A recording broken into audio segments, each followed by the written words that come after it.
Mark Mcnease. Oh my God, I can't believe I'm meeting you in person, I have to say.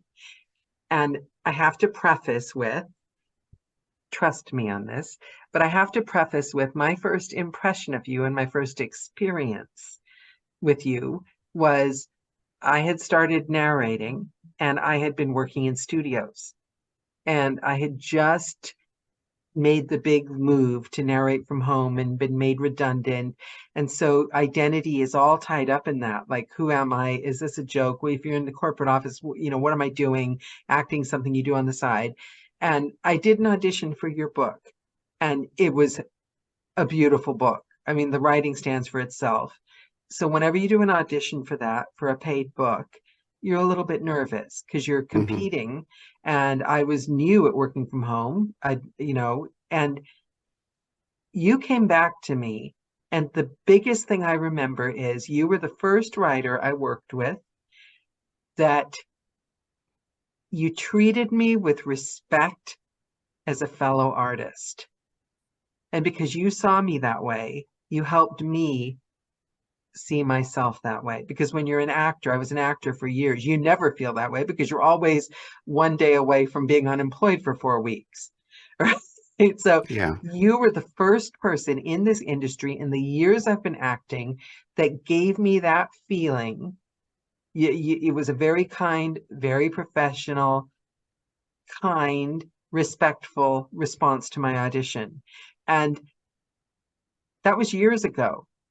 And I have Yeah. never seen you let go of that level of mutual respect. And also the way you are open about your life, because people give word of mouth. People always say, oh, I'm authentic, I'm this, I'm that.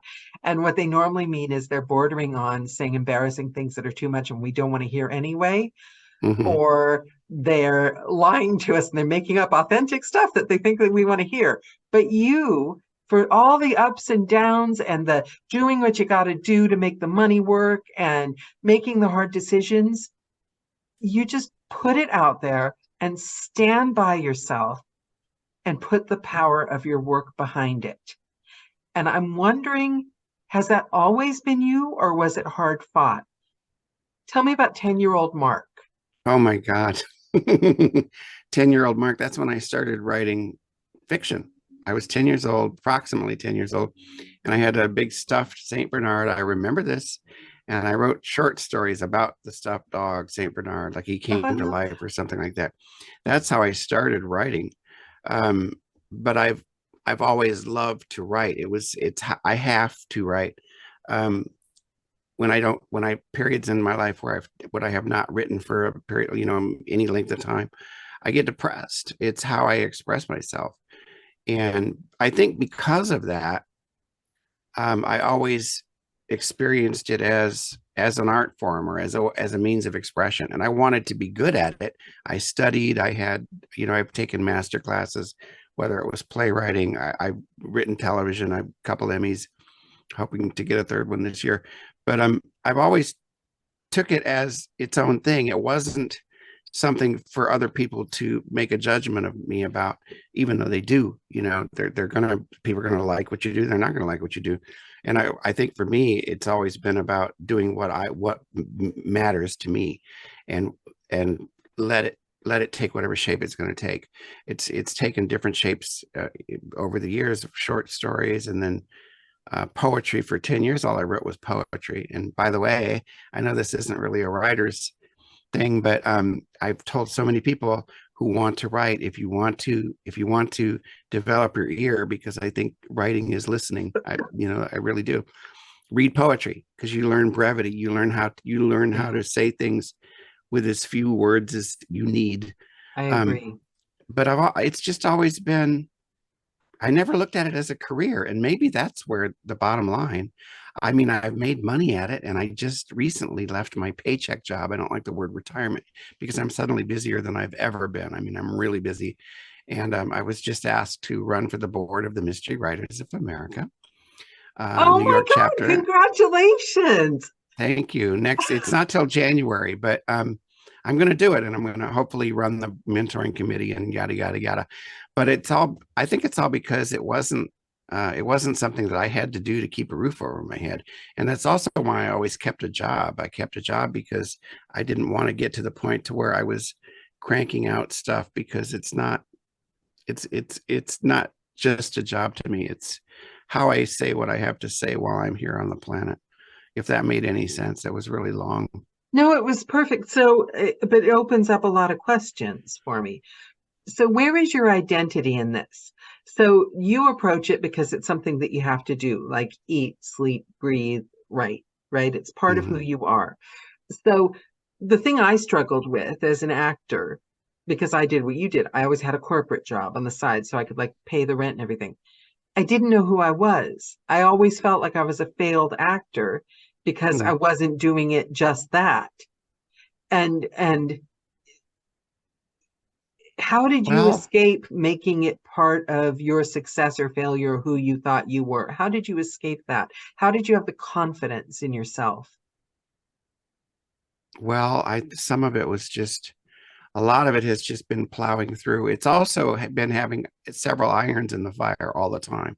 Yeah, So I know there are plenty of authors who that's all they do is write, and some of them are remarkably successful. And I don't compare myself to them because I'm never going to be them. But I'm always doing other things. I've got this, the other projects going on and websites, and I've always had different things that I could reach for in the morning, because actually what it comes down to is being creative is what I have to do. It's not really even so much that I have to write fiction. I have to yeah. be creative. I have to get up and do something every day. And I do it at 5 o'clock in the morning. I've been doing it for years. So Okay, I'm so doing that's some, something else we have to get into because I've got to hear how that started. but I create every day. And one of the things that I create is fiction. So Mhm.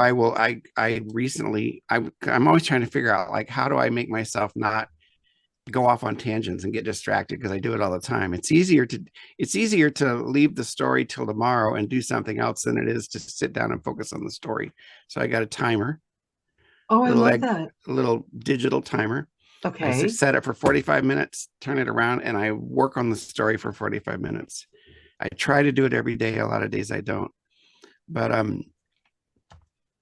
yeah, But my identity, I don't know if, like, if I think one of my biggest fears, which is a weird fear, it's not going to happen, is that I would lose my eyesight, or I would lose the function of my hands. I wouldn't be able to type, because I don't know what I would do if I couldn't do that. Um, it is a huge part of my identity, but what's not a part of my identity is the success part. The writing, they're two separate compartments for me. One is writing, because it's magical and always has Mhm. been ever since I was 10 years old. Taking where there's nothing there, and I create a world and I create Wow. characters. That's magical.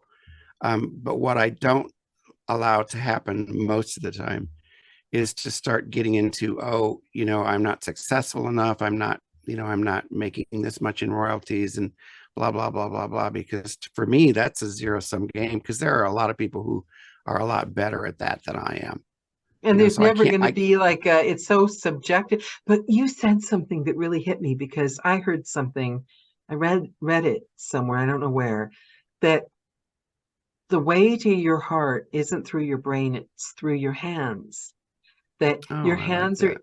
intrinsically linked to your heart. So when you are doing something creative using your hands, and you said that typing, I never thought about that with writing because you're using, and you said losing the use of you're using your hands to Oh, create I something. have to. I've thought occasionally, that you could use dictation when that first came out, maybe 10 years ago, and people were, I thought maybe like, I mean, and there are people who can't use their hands, and they will write in things with the voice, but Yeah. I can't because it's so connected to how I process that information. That creative impulse comes through, it starts in what I hear, and then it goes through my hands. So if I couldn't use my hands, it would be extremely traumatic. I need to start crocheting or doing more crafts because I love doing them, but I never feel I have time. And I do feel something's been missing because, yes, narrating is creative, but you're not using your hands. It's very, just Mhm. just your brain, just your voice.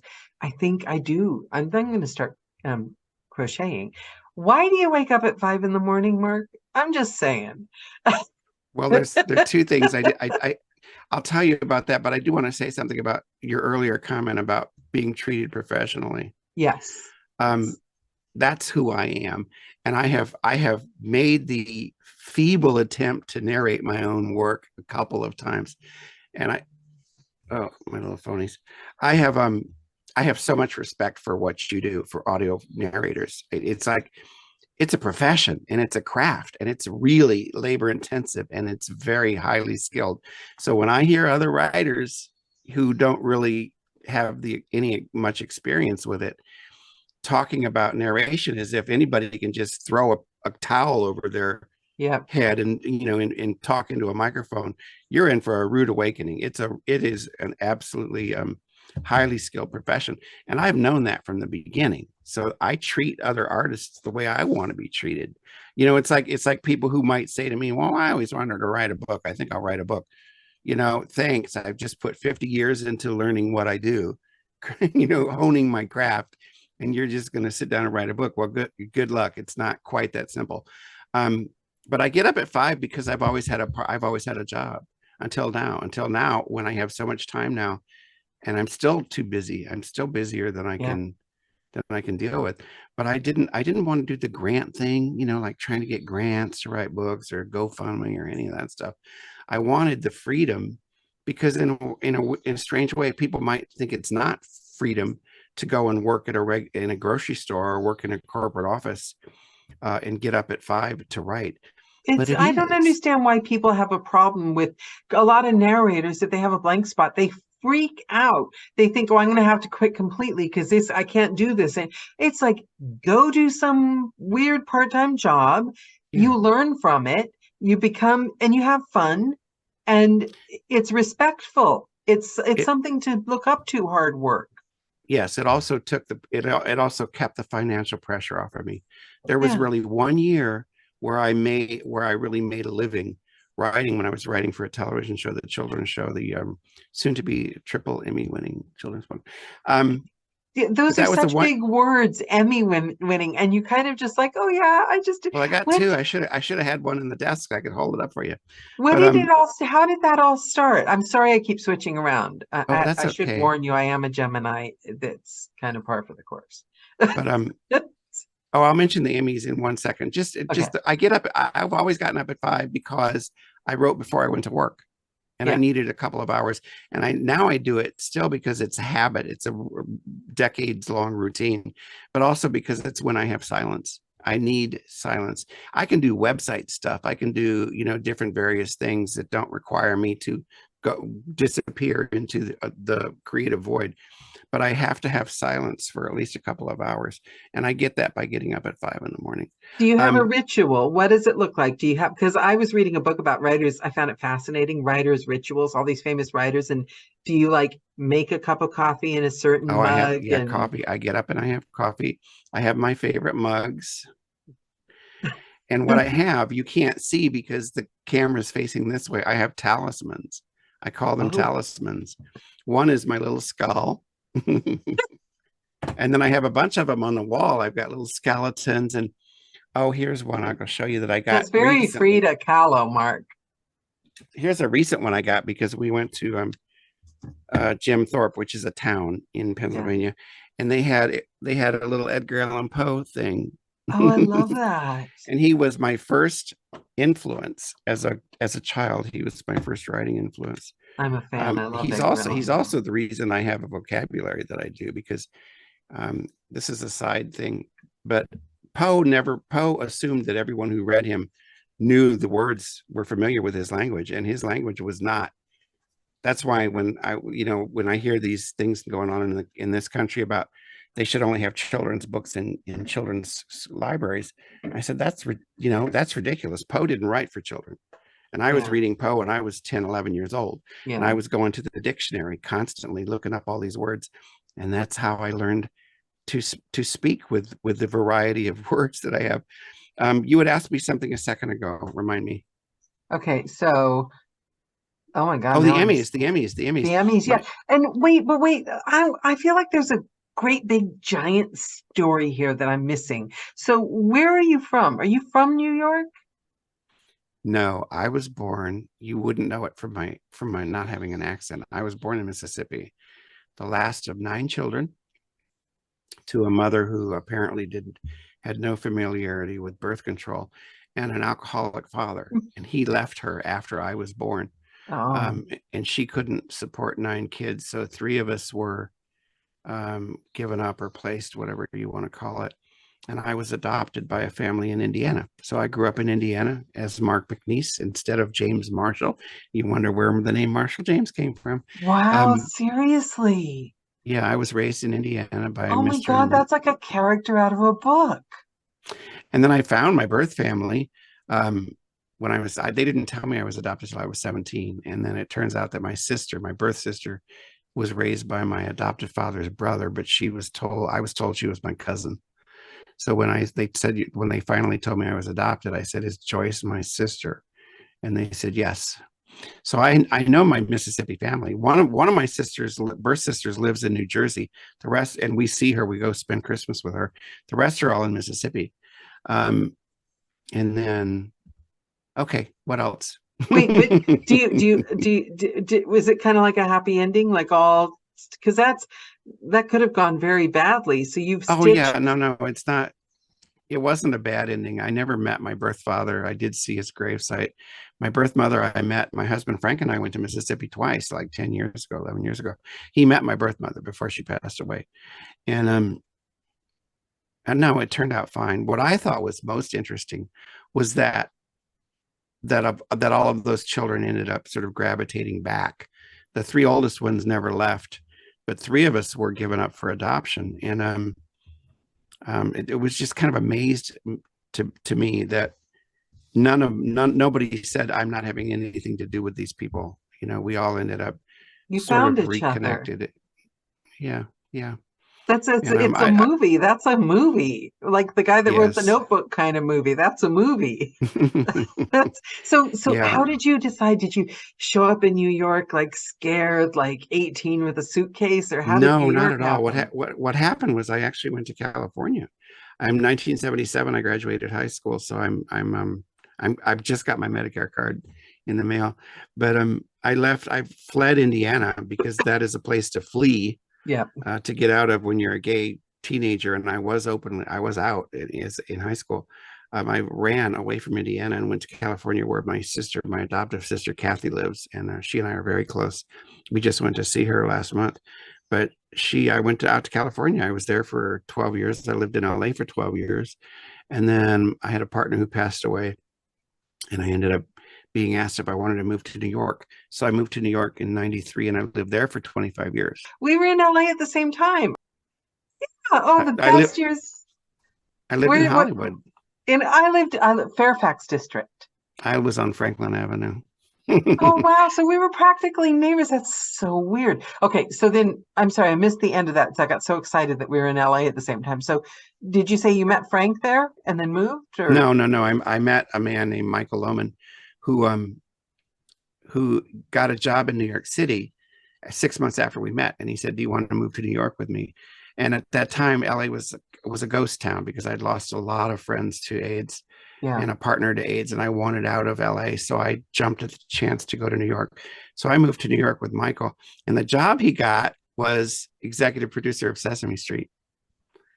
So I worked at Sesame Street for 8 years. I ended up as the story editor for foreign co-productions. Did you feel going to New York because in LA when it gets to like Christmas time and everyone leaves to go see their family and there's like only a few of us left and it's like not raining and we put up big trees and try to make a big deal about the season and like make it a holiday. Was it a big deal when you got to New York and it was like proper weather, your It was first real Christmas. Well, yeah. I love the East Coast. I used to think over the years that I might move back to California before I met Frank, and but I love this climate, and we live in where we live now. We live in rural New Jersey. I met Frank 17 years ago. Our 10th wedding anniversary is coming up, but he had this house that I'm sitting in. he inherited from his grandmother, and it's in rural New Jersey. We're like 15 minutes from Lambertville and New Hope. So we have these really cool towns that are 15, 20 minutes away. But I'm on 26 acres of land in what I call Wow. the enchanted forest. There's more deer here, a lot more deer here than people. That's a horror Um, book waiting to be written right there, Francis. you read it.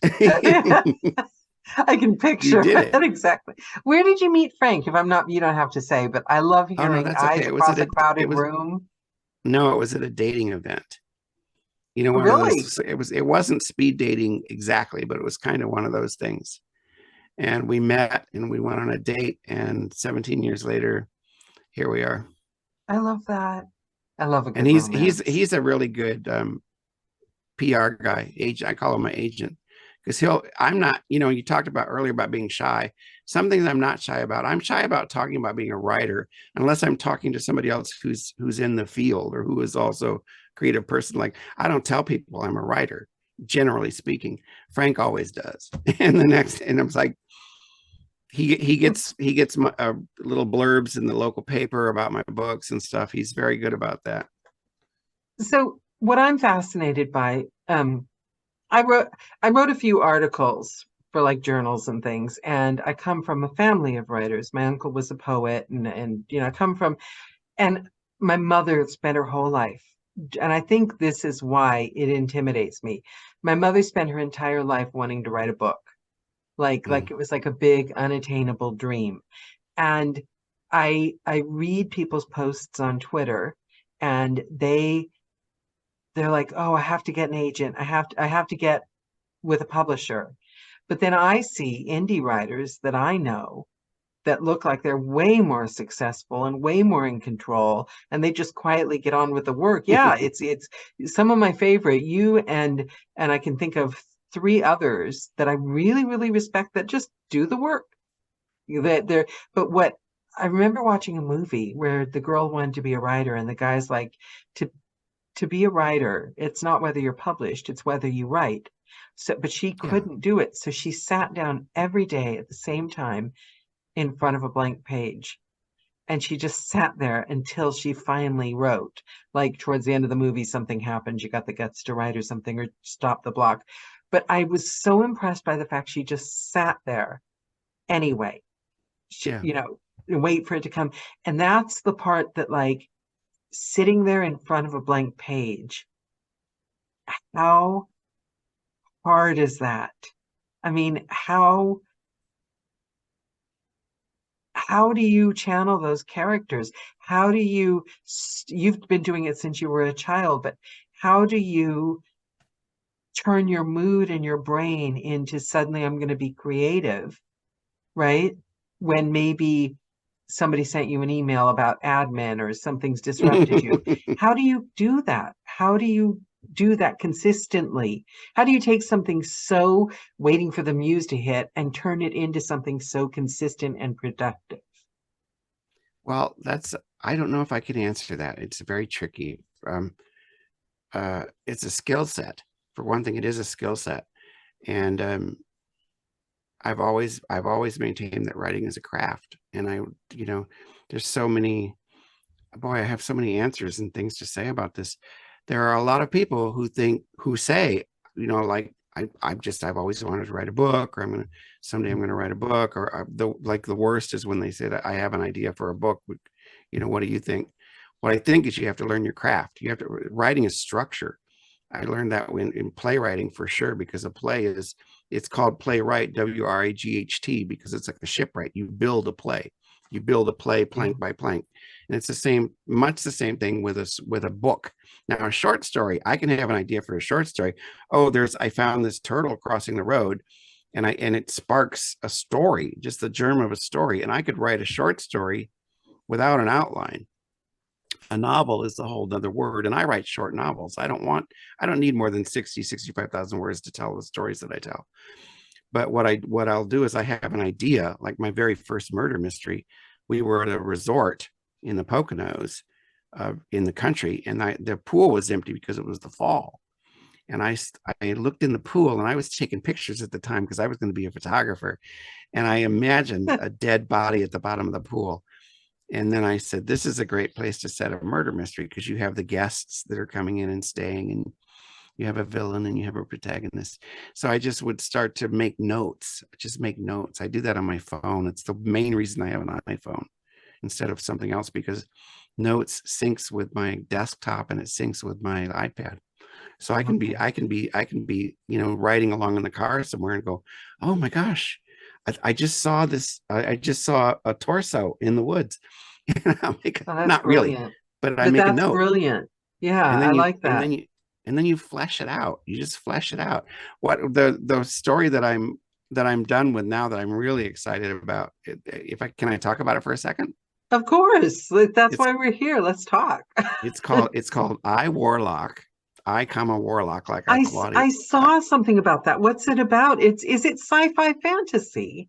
No, it's not sci-fi at all. It's supernatural. And Okay. what happened was, there's a platform on Kindle called Kindle Vella, Vella, which is serialized stories, where you put out one chapter at a time. And lots of people are doing it. And I thought, I'm going to give this a try. And I always wanted to write a warlock slash vampire kind of thing. So I wrote a first chapter in the first person. I ended up doing like 14 chapters. And I said, this would make a really good book. And I'm wasting it putting it on this platform that nobody's reading other than other people who write Kindle Vella stories. I have my opinions about these So do things. people make money off that platform? No, Okay. no. I would be shocked if they did. What it mostly is other people doing Vella stories, telling each other on the Facebook page, make sure they have like these quotas of thumbs that they need for the month. They want to get, 100 thumbs for the week. And they're doing it with each other. But if you go onto that on Amazon, if you look up that story on Amazon, there are no reviews, Yeah, because people, I don't have time. I don't like to think about business, but at the end of the day, if you can do something and it's going to make money, and you can do something that's not going to make yeah. money, and you Well, I love mean, a them lot of, both. no, and a lot of them are liking it. A lot of them are having a really good time. And Yeah. a lot of them are turning those serials into books, which is fine. I decided to drop off at 14 chapters and write the book. Yeah. And after 90 days, you can have it removed, which is what I did. I was putting it up a chapter at a time, and I decided that it would make a really good book, and Yeah. it's so fun to write.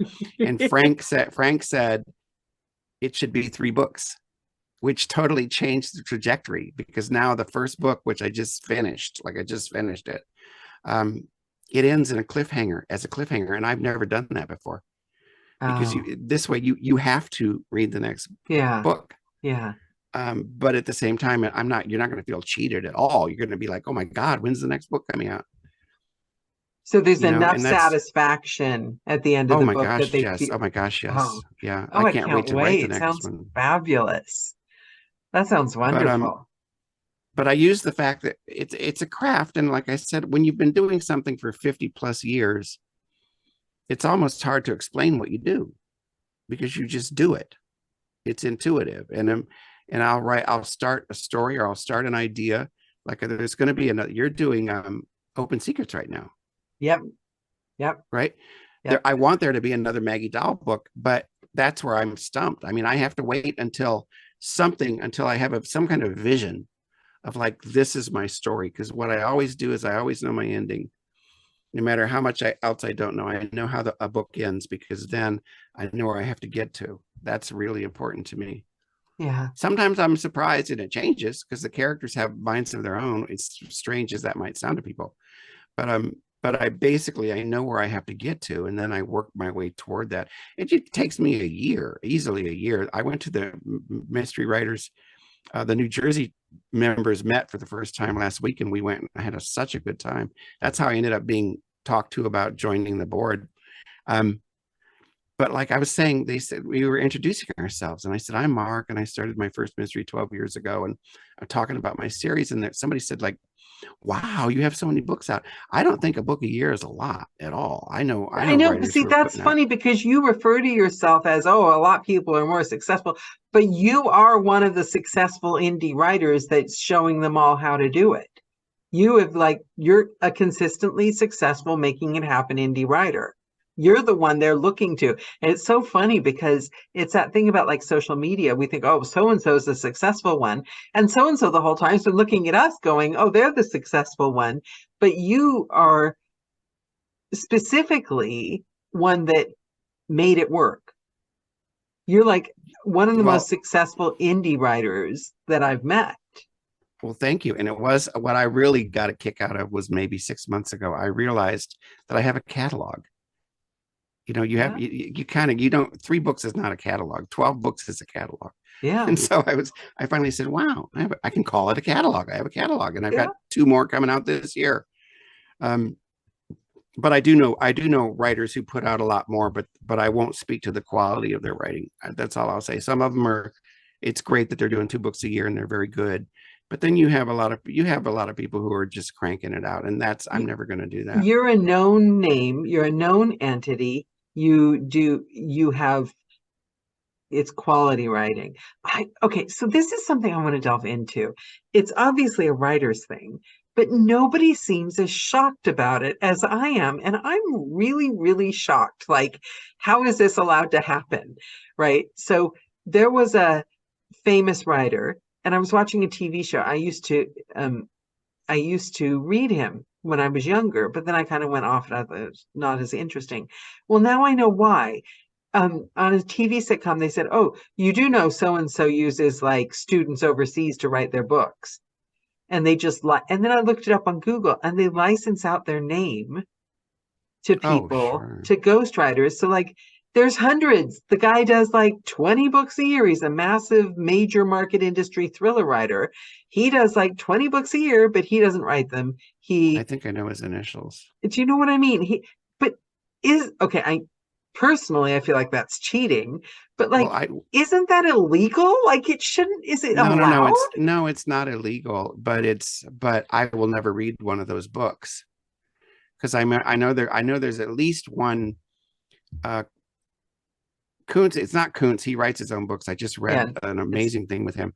But there is another author who, but they always, it's always, I think I don't know if I don't know who, if we're talking about the same person, but it's the same type of successful author.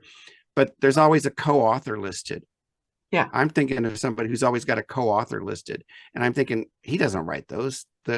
Maybe the co-author writes them, But to me, but that's like lying. Like, I'm buying the book because I've read one or two of your other books, and I think it's going to be the same voice.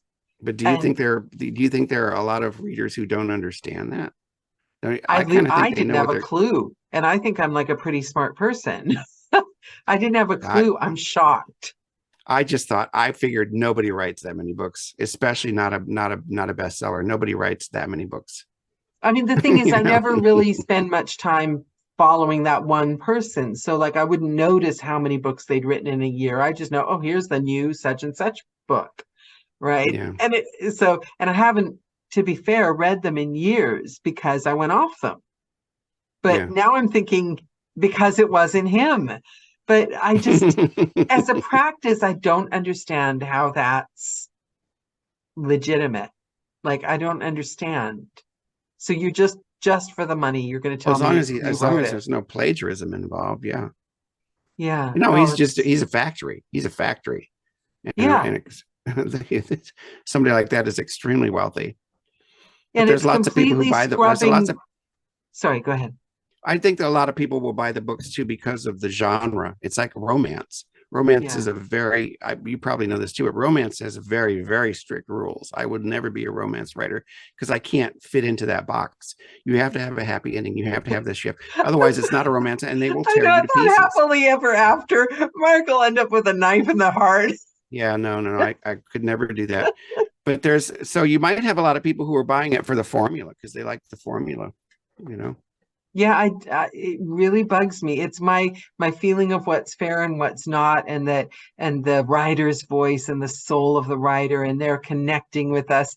And then like something like that's like, oh, it's just business, Yeah. numbers and money, and do you protect yourself from that? Does it not bother you at all? The We were talking about reviewers, the business side, the likes, the judgy kind No, of. I don't. I will say though that I was kind of happy. Well, and it was a double-edged sword.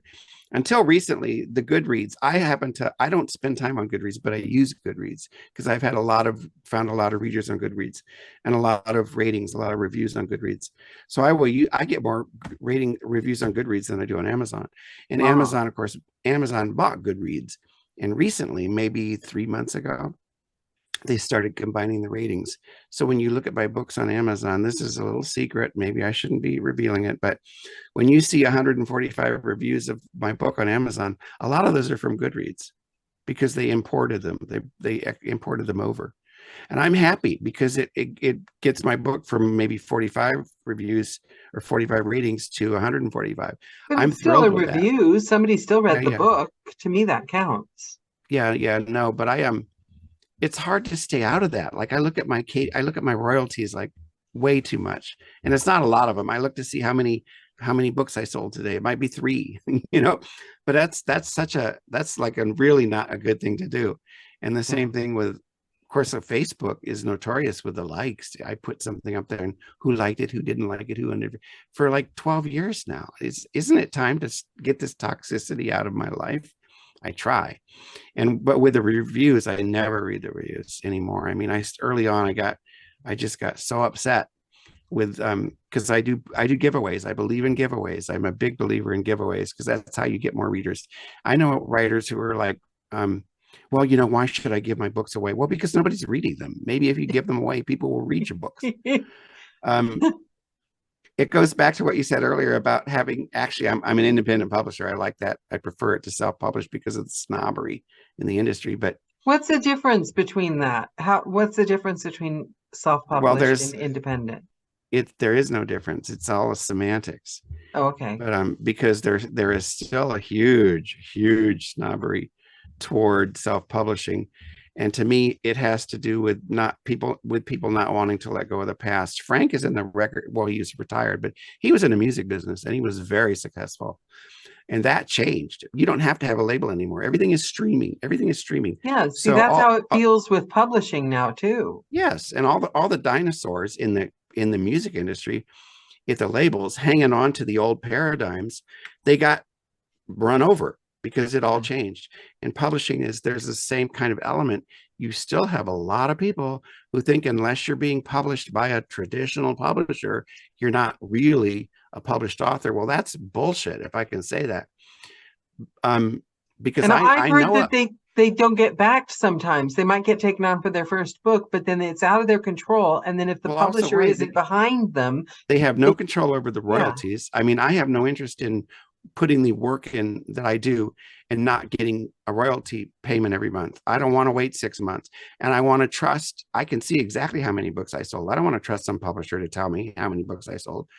And it's a prestige thing and it's a weird prestige thing. I already know that I have done more, I've been more successful than a number of published, especially with gay writers in the publishing. They get all excited because they got the contract.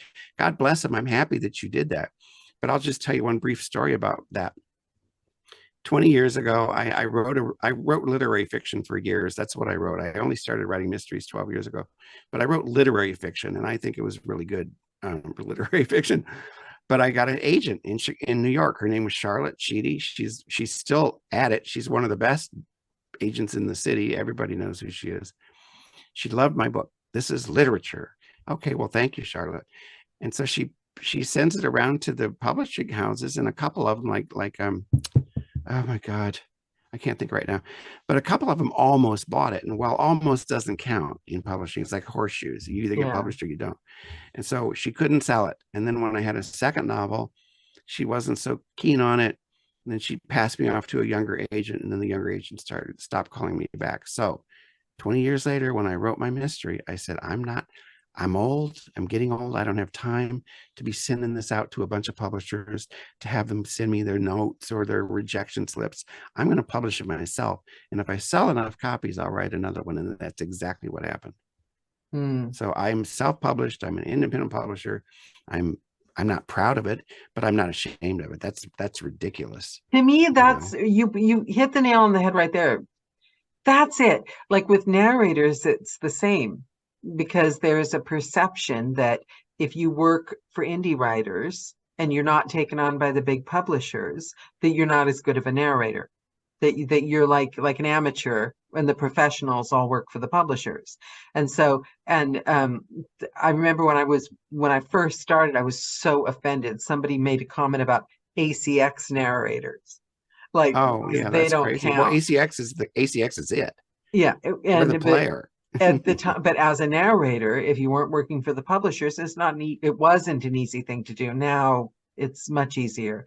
Um, but to me, I love working for the publishers. Love, love, love, because it's so straightforward. You do the job, you you ship the book, they take care of everything on their end. But I love working for indie writers because, oh my God, I learned so much. I'm working with a creative that's made this amazing thing, and my heart and soul is in it. And it's money at the end of the day, either way. But so it drives me crazy. And it drives me crazy when I see writers talking about it as well. Why does it have to be you're an indie narrator, you're a publisher narrator, you're an indie writer, you're a publisher writer? Let's look at like what you're doing at the job. I mean, it's Mhm. weird to me. Let's be happy if somebody gets a great deal with a publisher, and then happy when you look at my like indie writers that are running away with it. So Mhm. basically, you're doing the job of the publisher Oh yeah, and I the mean, PR. self publishing is, it's a lot of work. Yeah, I'm not just a writer. I have to promote. I have to make little videos. I'm starting to make videos, even though I've always thought I hate videos. I'm not a video person. You know, like a TikTok. I can't get into TikTok. I've tried, yeah. but because I want to sell my books, and I'm doing this full time now. You're doing As far live as it, talking on the video. oh my God, I did. Yeah, I did two today, Oh, and brilliant. I haven't posted them yet because it's for a giveaway for the 4th of July. So I'm waiting until the 4th of July. But I'm like, okay, I got to do this. And it's kind of fun. It's Yeah. kind of fun. I love learning new things. I'm learning different apps, video apps. And I do want to say one thing about the working with a narrator, though, if you don't mind. Of course. I trust the narrators. Once I have a narrator, I trust them. There Yeah. was a writer woman friend of mine. She's really, I really love her. She's delightful. She's got her first mystery and she's working with a narrator on it. I won't say where she got the narrator because I would never have done that. Oh um, no, just to start with an F. yes, yeah, yeah. Okay, go ahead. But she didn't know any better. I mean, the Yeah, next time if she does it again, I think because I love, it's probably good that I'm going to be on the mentoring committee at the Mystery Writers it's because very good. I love that kind of thing, talking about what we do, not so much as mentoring, but but anyway, she was talking about how it's taking so long to get this audiobook done because she keeps listening to every file and wanting to hear a different take. And I said, once, like the first time you sent me your audition 8 years ago, whatever it was, I loved the way you read. That was it. It's I said, you have to let go of the voices in your head because I will never hear anybody sound like my characters the way they do in my head ever. No, not Kyle Callahan, not Maggie Dahl, not Marshall James. I will never hear that voice because it's only in my head. So I don't do that to narrators. You just got to let it, you have to trust them and let them do their job. And I And wanted to say that because if there are other writers who see this and they're thinking, oh, yes, I want to do an audio, please don't put the narrator through that. It's just not necessary. and you'll end up with a better book if you trust us. I mean, see Yeah, the thing I learned, um, because my first writers were so easy, but then everyone runs into that when they start, and it's a letting go and a trust thing. And the problem is the nature of audio, you can't cut and paste. I had somebody come back with right. 150 changes Yeah, no, after I that's submitted the horrible. book. And but now what I do, and I literally just did it today, I professionally, the 15-minute sample, Mhm. I say at the point of the 15-minute sample, I'm so clear. I mean, I probably put people off, but I say, if you're not 100% happy, I'll do it again. I'll do it through 2, 3 times. But if we're not on the same page and you're not 100% happy, this is what you're going to get. And I don't want Yeah. you to be disappointed. And I don't want me to be doing something worrying the whole time that you're going to hate it. So let's just part ways professionally at the sample stage.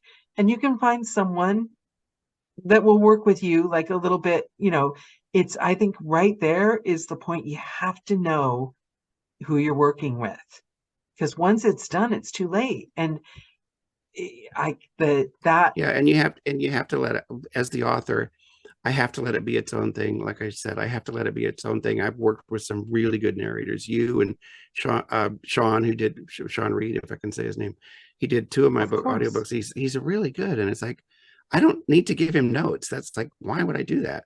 It's abusive. You know, it's their that's how I see it. baby. It's their baby, and they're afraid somebody's going to mess up their baby. But you can't, you have to trust things.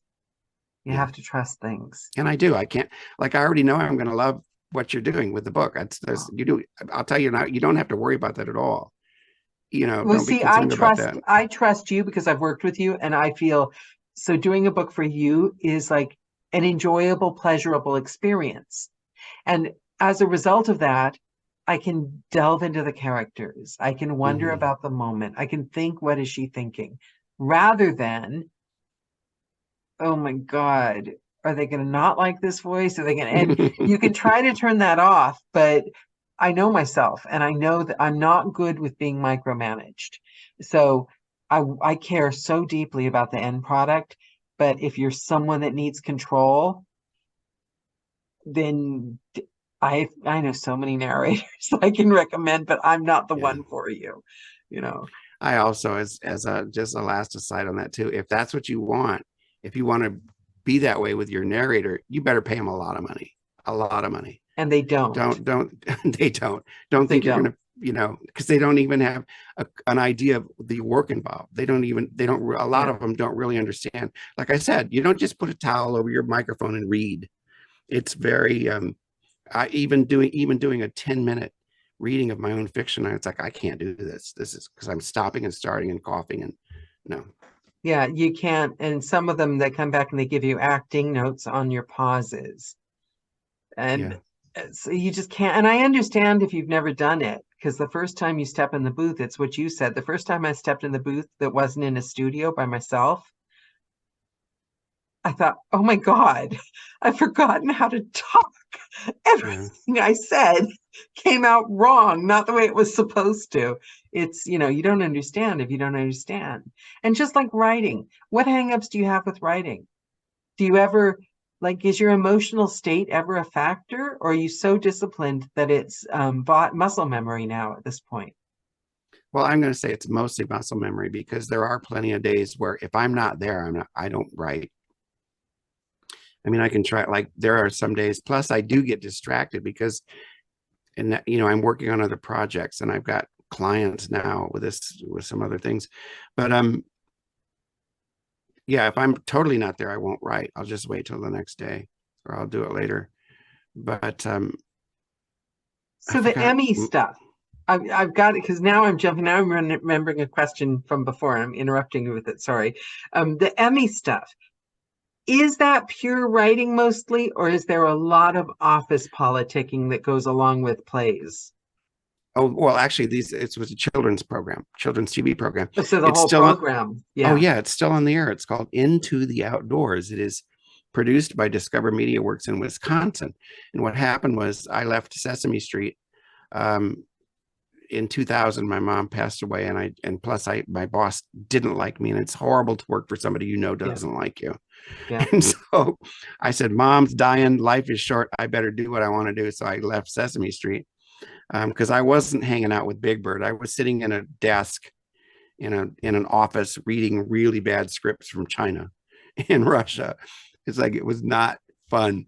okay, Um, but I left there, and then my friend Rick, who I do the podcast with, I've worked with him on so many things. He called me from, I think he was in Wisconsin then. He's back there now, but he called me. He said that he had gone home to work with his family's production company. They do a travel show called Discover Wisconsin, And he said, they want to do a children's program. Would you be interested in helping me create it? So I created the show with him. That That's was in 2000. amazing. In 2002, it was the first season, we got an Emmy for the program. I didn't go because I assumed we wouldn't win.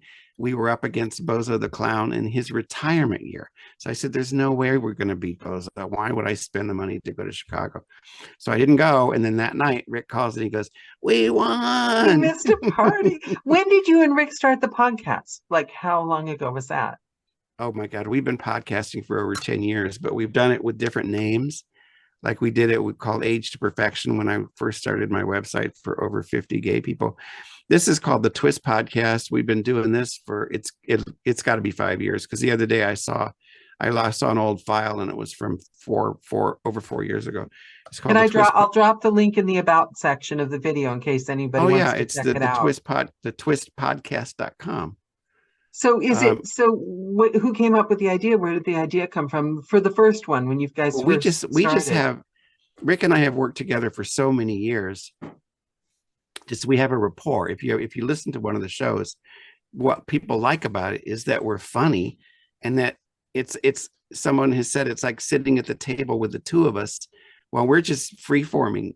I mean, we have a structure. It's headlines, and we've been doing guest interviews. There is a format to the show, but it's just me and him riffing on each other. Can I say And who you remind me of? And it's a compliment because it's one of my favorite like cultural things. It's a compliment. You know the okay, Groundhog Day? You know the alarm clock that goes off in Groundhog Day? Have you seen the movie? no, I actually You've have not not seen. seen the movie. Okay, No. I won't spoil it for you, but you guys remind me of the guys in the. Why have you not seen Groundhog? It's a cultural. It's okay. I've heard about it forever because of the references to it. I mean, there are like Yes, endless references to Groundhog Day. yes, you've got it. I probably did see it in one of my hazier moments, and I don't remember it. You should watch Groundhog Day. You guys remind me of the two guys on the radio on the alarm clock that goes off. I don't know why. Not the accents or anything, but just the like, we're having fun together kind of thing. It's like We you're having fun. we have a great time together. I'm one of my challenges is to figure out how to grow the audience. We do have an audience, and I'm happy with it, but I want to grow it because I've always wanted to monetize it. Yeah. That's, you got to have, like at least 1,500 listens and blah, blah, blah, blah, blah, all this stuff. But we just have a really good time, and we keep doing it. But I worked with him for a long time, and I did writing for the show. I only wrote for the kids show for the first 2 years because I got burned out on it. Um, and that's a work for hire. Now we didn't talk about that, and I see the clock's running. But to me, there's a difference between writing murder mysteries that I love and that I Yeah. finish when they're finished, and I put them out, and hopefully, and then I promote them, blah, blah, blah. Work for hire is a very different animal. I've done a lot of work for hire, and you know this because you're a narrator. So when I've been hired to write scripts, or I've been hired to do articles, I have to give them what they want. It's not about Yeah. fiction. It's not even that creative. I have to give them what they're paying me to give It's them. why sometimes I'll do a public domain book just so that there's nobody else in the equation, me and what I want to do. Like I'll do Edgar Yes. Allan Poe or something. And I love works for hire because I get paid, Yeah, you get you money, know. but there you Uh, need everything. You need the other one too. You need to work for yourself sometimes oh too. yeah, that's like with the kids show. I just got, after 2 years of, I don't know if it was like 25 scripts for each, 25 episodes for each one, but it was like 50 scripts, and they did pay me fairly well, but Yeah. it wasn't me. I was Yeah. writing somebody else wanted, and I just lost interest. Mark, I've got a question I ask everyone as Okay. we wrap up here. So I'm going to put you on the spot. For the YouTube audience that's going to be watching this in the next 60 years or so, if you could leave them with one thing, if they walked away from this call with just one thing, a piece of advice, words to live by, famous last words, what one thing would you like to leave them with? this is easy. It's my mantra. If you go to my website, or if you don't, it's on the header of my website. It's been my mantra for decades. All things are of the substance of dreams. Oh, I Everything love is a that. dream. And it's been attributed to the Tao, which I can't find in the Tao. It's not from the Tao, but it sounds like something that the Buddha would say. Yeah. People, Yeah. people, people attribute all things to Buddha that are like ridiculously not him. But I just love that because that's how I view it. And it doesn't mean it's all a good dream. It doesn't, I'm not a magical thinker necessarily, but I My do life is believe more that, of like a fever dream. well, everything, all things are of the substance of dreams. And what Yeah. am I going to do with that substance? How am I going to shape the life that I want to live? So that's what I would leave with anybody. I love that. I love that. And you you show, I think that you'd be an amazing mentor because you show a path of somebody that's navigated your dreams. You've not shied away from your opportunities and chances. You've followed your dreams, and it's lovely. It's encouraging to see, and the way you're brave about each step along the way and just speak up when you hear a bunch of things that just don't make sense, which is like it's I love that. I do. I have like massive, immense, and not only that, but nightmares. I mean, your books are seriously, that book was seriously scary. I'm writing the sequel to that. You know that, right? There's I a know sequel. you've got to write the sequel because it didn't. I know what you mean about like it didn't really end like on a cliffhanger. I mean, you ended it, but I Yeah. need more. Yeah. So yes, I massive gratitude. I just have so much admiration and respect for you, Mark, and I'm so happy that we got this time to talk and that we finally got to meet in person, Yes. I know kind what of. you look like. I mean, I know I've always seen your pictures, but like I know what you look like in real life now. Yeah, yeah. And see, Very that's nice. the thing. To me, Zoom is just as good as real life. It's just without the germs. Yeah. Oh, yeah. It was lovely to meet you. Thank you so much. The video will be up in a few weeks. Thank you. I can't And wait to share it too. And because if it's on YouTube, I think I can yes, embed it on my website. it's definitely on YouTube and you can Yeah. definitely embed it on your website. And I can also send me any links that you would like added because I'll add your website. Any links you would like added to the about section or anything you'd like me to add Okay. to it, just throw it at me. All right. Okay. Thank Thank you. you. Thank you. Bye, Mark. Bye. Bye. Bye. Thanks. Stay cool. You too. Bye bye.